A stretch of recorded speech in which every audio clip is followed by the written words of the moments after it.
10 ఏళ్ల టీఆర్ఎస్ ప్రభుత్వంలో ఆర్టీసీ ఆస్తులను ధ్వంసం చేసి కుదేలు చేసి కబ్జాలు చేసి ఆర్టీసీ ఉద్యోగులు ఆత్మహత్య కారణమైన వీళ్ళు ఇవాళ ఆర్టీసీ గురించి మాట్లాడుతున్నారు.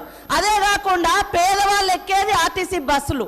అలాంటి బస్సుల రేట్లు పెంచి ఇవాళ ఆడవాళ్ళు బస్సులలో వస్తే తట్టుకోలేకపోతున్నారు. నేను ఒకటే సూటిగా అడుగుతున్నా, ఆర్టీసీ ఫ్రీ బస్ పెట్టొద్దా? ఇవాళ మీరు వ్యవసాయం చేయనటువంటి బీడు భూములకు లక్షాధికారులకు కోట్లాది రూపాయలకు వ్యవసాయం పేరుతోటి రైతు బంధు కట్టబెడితే ఏ పేదోళ్ళైనా రోడ్ల మీదకి వచ్చి మీ ఇళ్ళ ముంగర ధర్నా చేసిర్రా? ఈ రోజు ఆటోలను ముందు పెట్టి మీ అధికారం రావాలని ఎప్పుడు మీరు సెంటిమెంట్లను వాడుకొని ఒకరిని ముందు పెడతారు, ఆ తర్వాత మీరు వెనక నుంచి వస్తారు. ఇది మీ నైజం. గతంలో కూడా అగ్గిపుల్లలు దొరకక డ్రామాలు చేస్తే పాపం వేరే పిల్లలు ఆత్మహత్య చేసుకున్నారు. అంటే చేయకూడదా అంటారు. మరి మీరు లక్షల రూపాయలు కోట్ల రూపాయలు ప్రజల మీద అందరి మీద పన్నులేసి ఆ వచ్చిన ధనము రైతు బంధుల పేరుతోటి ఏ పేద మహిళకు ఏ పేదోళ్లకు రూపాయి దక్కలేదు. కానీ మీరు మాత్రము లక్షలు ఎత్తుకున్నప్పుడు ఏ పేదోళ్ళన్న రోడ్ల మీదకి వచ్చి మాకెందుకు ఇవ్వలేదని అడిగించేటట్టుగా మేమన్నా రెచ్చగొట్టినామా? ఇవాళ అక్క చెల్లెళ్ళు అడుగుతున్నారు, నెలకు 5-6 వేలు మాకు మిగులుతున్నాయి ఆర్టీసీ బస్ తోటి. అంటే వీళ్ళు ఎందుకు తట్టుకోలేకపోతున్నారో నేను అడుగుతున్నా. మరి ఎక్కడ ఏం దొరకనట్టుగా అదే మాట్లాడుతున్నారు. మొత్తం వీళ్ళు అన్ని తీసేయండి. కాబట్టి ఆర్టీసీ బస్సులలో మహిళలు ప్రయాణం చేస్తే మీకేం ప్రాబ్లం అది చెప్పండి. రైతులు చనిపోయారు అన్నటువంటి తప్ప ఆటో కార్మికులను రెచ్చగొడతా ఉన్నారు. ఆటో కార్మికులను రెచ్చగొట్టే ప్రయత్నం చేస్తా ఉన్నారు. ఆత్మహత్యల వైపు ఈ సమాజంలో బాధ్యత గల వ్యక్తులం వాళ్ళ సమస్యను పరిష్కరించే విధంగా చెప్పాలి తప్ప ఆటో కార్మికులు ఆత్మహత్యలు చేసుకోమని ప్రేరేపించేటువంటి పరిస్థితి జరుగుతూ ఉన్నది. అలా ఇది మంచిది కాదు సమాజానికి. దయచేసి వాళ్ళు 10 సంవత్సరాలు అన్నప్పుడు ఆర్టీసీ పరిరక్షణ నేను చెప్తే అధ్యక్ష ముందు 60 రోజులు సమయం ఇస్తే పట్టించుకోలే, పిఆర్సీలు ఇయ్యలే, బాండ్స్ ఇచ్చారు, అవి ఇయ్యలే. ఇప్పటికీ ఆర్టీసీ ఆస్తులు వరంగల్ వాళ్ళ పార్లమెంట్ సభ్యుడు పేరు చెప్పొద్దు టైర్ రిటైరింగ్ తీసుకున్నాడు. కరీంనగర్లో మాజీ పార్లమెంట్ సభ్యుడు ఒక మల్టీప్లెక్స్ కాంప్లెక్స్ కట్టుకున్నాడు. ఆర్మూర్ల శాసనసభ్యుడు ఇప్పటికి ఆర్టీసీకి బాగా వాళ్ళ గురించి మాట్లాడితే మళ్ళీ మీకు ఏమైతే ఒకసారి ఆలోచన చేయండి. ఆర్టీసీ రక్షణ మా బాధ్యత.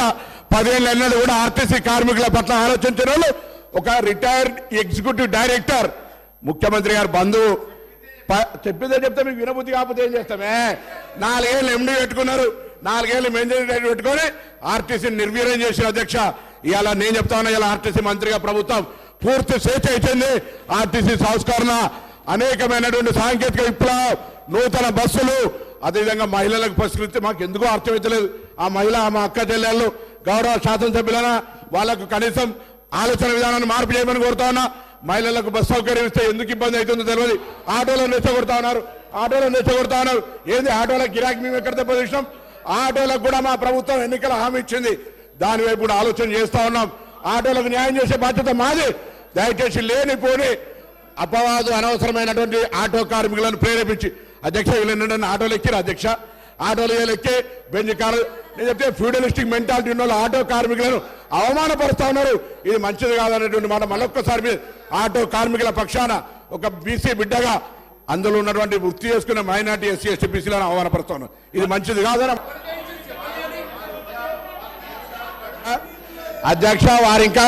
వారింకా పల్లా రాజేశ్వర రెడ్డి గారు గౌరవ సభ్యులు అధికారంలో ఉన్నాము, మేము ఏం చెప్తే మీరు వినాలి అనేటువంటి సైకాలజీ ఫీలింగ్ లో ఆ పక్షాన్ని ఉన్నటువంటి దయచేసి మనసు మార్చుకోండి. మైండ్ సెట్ మార్చుకోవాల్సిన అవసరం ఉంది. అలా నిన్నటి దాకా 10 ఏళ్ళ అధికారంలో ఉన్న వీళ్ళు ఆర్టీసీకి సంబంధించి తెలంగాణ ఉద్యమం కోసం నై చలేగా బస్ కప్పయ్యా నై చలేగా అని ఉద్యమం చేసిన వాళ్ళ గురించి పట్టించుకోని వీళ్ళు 60 రోజులు సమ్మె చేస్తే ఆత్మహత్యలు చేసుకుంటే పట్టించుకోని వీళ్ళు ఇలా ఆర్టీసీ గురించి మాట్లాడుతున్నారు అధ్యక్ష. ఇలా తెలంగాణ ప్రభుత్వం అధికారంలో కాంగ్రెస్ పార్టీ వచ్చిన తర్వాత ఇప్పటి వరకు 15 కోట్ల మంది పైగా మహిళా అక్క చెల్లెళ్లకు ఉచితంగా బస్ సౌకర్యం ఇచ్చినామని మనం చేస్తున్నాం. 535 కోట్ల రూపాయల విలువ కలిగేటువంటి బస్ ఫేర్స్ ను ప్రభుత్వం భరించింది అధ్యక్ష. ఇలా వీళ్ళు మాట్లాడుతూ ఉన్నారు. పెద్దలు గౌరవ మాజీ మంత్రి హరీష్ రావు గారు అనాలోచిత డిమాండ్ 15,000 ఆటోకి ఇవ్వాలంట నెలకు. మీరేమిచ్చారు? 1000 రూపాయలని ఇచ్చిందా? ఒకవైపు ఆటో పన్ను రద్దు చేస్తున్నామని ఛానల్లో పేరు మీద వేల రూపాయలు వీపులు కొట్టి ఆటో కార్మికుల దగ్గర పోయి మాట్లాడదాం. సభను తప్పుదో పట్టించే విధంగా 21 మంది ఆత్మహత్య చేసుకున్నారని చెప్తా ఉన్నారు ఇలా.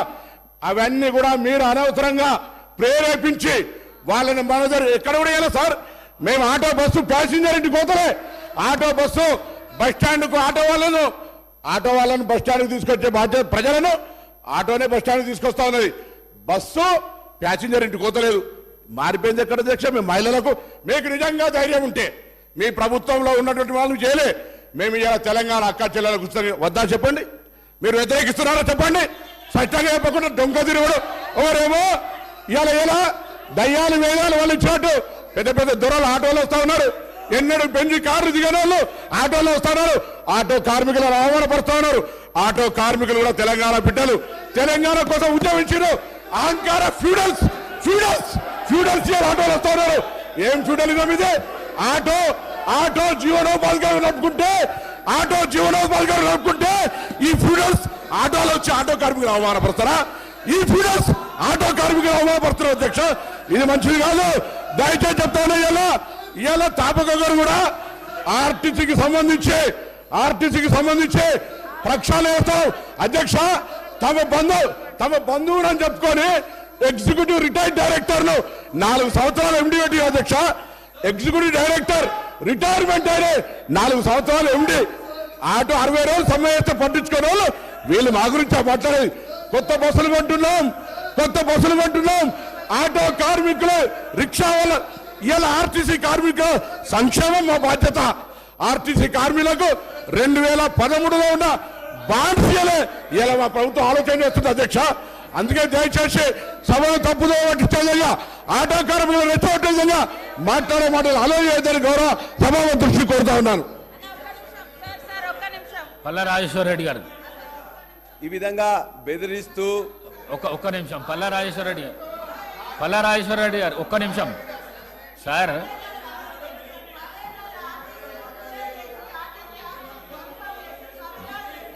పల్లా రాజేశ్వర రెడ్డి గారు ఏమధ్యక్ష ఇది?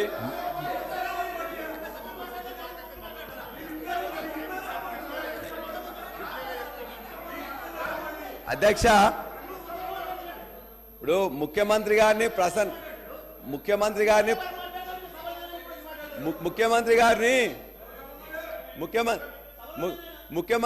ప్రసన్నం చేసుకోవడానికి మంత్రులు తాపత్రయపడుతున్నారు. పర్వాలేదు, చాలా పని మంచిగా చేయండి, పర్వాలేదు. అదే కదా మేము అడిగేది ఏంటంటే మేము చెప్పినాం. అధ్యక్ష, నేను ఒక్కరిని మాట్లాడుతుంటే 5 నిమిషాలు కూడా మీరు సమయం ముందే వాళ్ళందరూ మాట్లాడుతున్నారు. అధ్యక్ష, మంత్రులకు అవకాశం అధ్యక్ష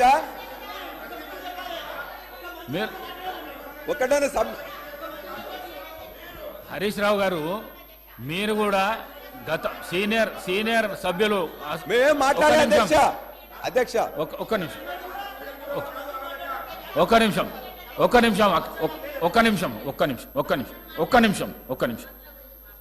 మీరు హరీష్ రావు గారు, మీరు కూడా ఈ హౌజ్లో సీనియర్ శాసనసభ్యులు, లెజిస్లేటివ్ అఫైర్స్ మినిస్టర్గా పనిచేసినారు.